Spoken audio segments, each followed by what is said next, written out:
प्यारे विद्यार्थियों, इस ऑनलाइन क्लास में आप सभी का स्वागत है। हम आज मूलभूत कला के बारे में आपको बताने जा रहे हैं। कला का जो बेसिक नीड होती है, बेसिक प्रोग्राम होता है, उसको हम बताने के लिए जा रहे हैं।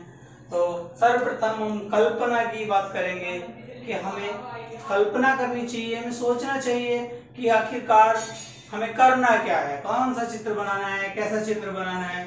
यानी कि जैसे कि एपीजे अब्दुल कलाम कहते हैं कि सपने देखना हमारा अधिकार है, सपनों को पूरा भी करना है। तो कल्पना एक सपना ही है कि हमें देखना है कि हमें करना क्या है। इसके बाद हम आते हैं संरचना पर।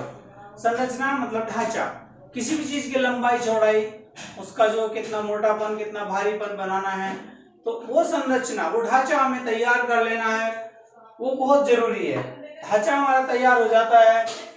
हम अब आपको बताने जा रहे हैं सफाई के बारे में। सफाई पर हम देखते हैं जैसे कोई शेडिंग कर रहे हैं तो पेज बहुत काला हो जाता है, बहुत बेकार हो जाता है, फट भी जाता है। तो हमें एक विशेष ध्यान रखना चाहिए तथा रंग भरते हुए सफाई का विशेष ध्यान होना चाहिए।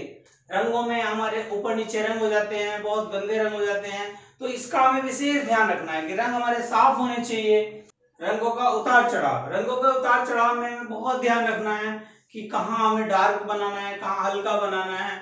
अभी हमारे पेड़ की छाया है तो वो बहुत गहरी होनी चाहिए, धूप में रंग हल्का चमकता है लेकिन चमकदार होना चाहिए। तो ये सब हमारे नॉलेज में होना चाहिए कि रंगों का उतार चढ़ाव कैसा हो, और इस पर बहुत महत्वपूर्ण मतलब चित्र बन जाता है अगर हम रंगों का ध्यान रखेंगे। तो इसके बाद हम देखते हैं समाप्ति की ओर। चित्र की जब समाप्ति की ओर जाते हैं तो हम चित्र को, उसको कमियों को मिटा दें। आखिरकार हमने कहाँ रंग फालतू बना दिया, या तो कोई आउटलाइन से हम उसको समाप्त कर सकते हैं, या किसी रंग द्वारा हम अपनी कमियों को मिटा सकते हैं।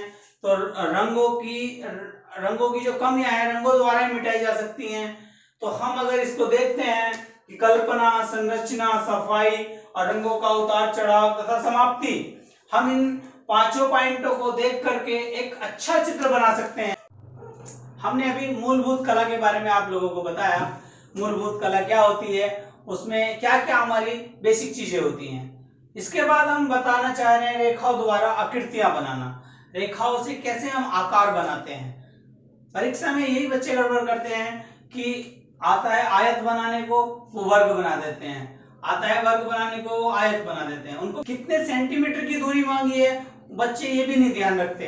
मान लो 20 गुणा 28 सेंटीमीटर का अधिकतर मैंने 12वीं क्लास में देखा है, एग्जाम में आता है कि 20 गुणा 28 सेंटीमीटर के आयत में चित्र बनाइए, आलेखन बनाइए। तो बच्चे कोई दूरी का ध्यान नहीं रखता। तो मैं यही बार बार कहता रहता हूँ अपनी क्लासों में कि इस आकृतियों का हमें विशेष ध्यान रखना चाहिए, रेखाओं का हमें विशेष ध्यान रखना है। तो करना क्या है, सबसे पहले हम त्रिभुज को देखते हैं। त्रिभुज, तीन भुजाओं वाली आकृति को त्रिभुज कहते हैं। लेकिन न्यून कोण में भी त्रिभुज हो सकता है, अधिक कोण में भी हो सकता है, और समकोण में भी हो सकता है। समकोण आप जानते होंगे 90 अंश का कोण। अधिकतर ये कक्षा 6, 7, 8 में पढ़ाया जाता है सारे के सारे। लेकिन कक्षा 9, 10, 11, 12 में आते आते हम सब भूल जाते हैं और ध्यान रखते हैं। अधिकतर लड़कियां कक्षा 9 से ही होम साइंस ले लेती हैं, गणित छोड़ देती हैं। लेकिन हमने तो गणित पढ़ने वालों को भी ये ध्यान नहीं रखते। लोग जो गणित पढ़ते हैं उनसे भी आयत पूछो बता नहीं पा रहे, वर्ग पूछ रहे तब नहीं बताया जा रहा, पंचभुज, षष्ठभुज ये कुछ नहीं जान पा रहे। इसलिए मैं इनको बार बार विशेष तौर से कहता हूं कि हमें प्रश्न आएगा कि पंचभुज में आलेखन बनाइए, तो पंचभुज में ही बनाना है वो। अब हम पहले त्रिभुज को ले रहे हैं, समकोण त्रिभुज। तो समकोण त्रिभुज में क्या करते हैं, सबसे पहले हमारे पास आधार के लिए कोई रेखा की दूरी दी गई होगी। अब उस पर हम 90 अंश का कोण उठाते हुए और उसको मिला देंगे तो ये समकोण त्रिभुज बन जाएगा। या अधिक कोण त्रिभुज, न्यून कोण त्रिभुज आप कोण एक चांदे में देख सकते हैं। इसके बाद हम वर्ग को बताना चाहेंगे। वर्ग क्या होता है, अब बच्चों से पूछो वर्ग क्या होता है, कोई बताने को तैयार नहीं। तो वर्ग का मतलब है जिसकी चारों भुजाएं बराबर हों, इसके चारों कोण 90 अंश के हों।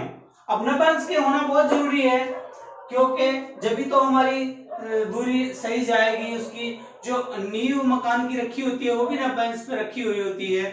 अगर हमारी 90 से 91 या 91 कम हो गई तो वो गड़बड़ हो जाएगा, इसलिए हमें 90 अंश पर ही वर्ग बनाना है, वर्ग की चारों भुजाएं। तो एग्जाम में क्या आएगा, एग्जाम में आएगा कोई एक दूरी की सेंटीमीटर दिया हुआ होगा, यानी कि 20 सेंटीमीटर का वर्ग बनाइए, तो उसमें 20 सेंटीमीटर की एक नीचे रेखा खींचेंगे, उसके बाद उसमें समकोण उठा देंगे, क्योंकि प्रत्येक कोण 90 अंश का होता है। समकोण उठा करके दूसरी तरफ से भी समकोण उठा करके ऊपर की रेखा मिला देंगे, तो ये वर्ग बन जाएगा। इसके बाद मैं बताना चाहूंगा आयत। आयत में जैसा कि हमें शब्दों से ही पता चल रहा है, आमने सामने की भुजा बराबर होनी चाहिए, उसको आयत कहते हैं। तो यहाँ पर हमें परीक्षा में दो भुजाओं की दूरी दी गई होती है, यानी कि 15 गुणा 20 सेंटीमीटर का आयत बनाओ।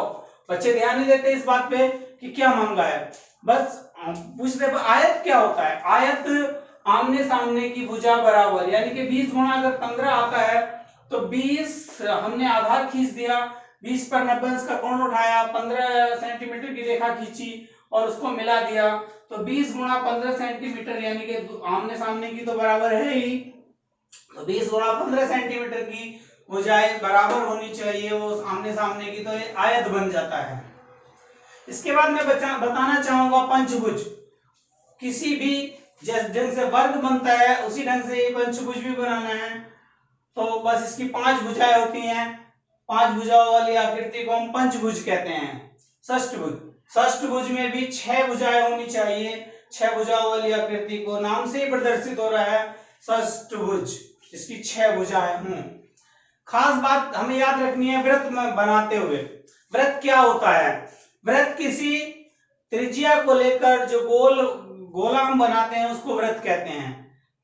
अभी एग्जाम में इस बार 12वीं की परीक्षा में आया था कि 20 सेंटीमीटर का व्यास लेकर के एक वृत्त बनाइए। इसका मतलब ये हुआ कि व्यास का आधा होती है त्रिज्या, तो प्रकार में हम त्रिज्या भरते हैं, तो 20 का मतलब हो गया 10, 20 का आधा 10, तो 10 सेंटीमीटर की त्रिज्या लेकर के हम वृत्त बनाएंगे तो उसका व्यास 20 हो जाएगा, क्योंकि त्रिज्या का दुगना व्यास होता है, या व्यास का आधा त्रिज्या होती है।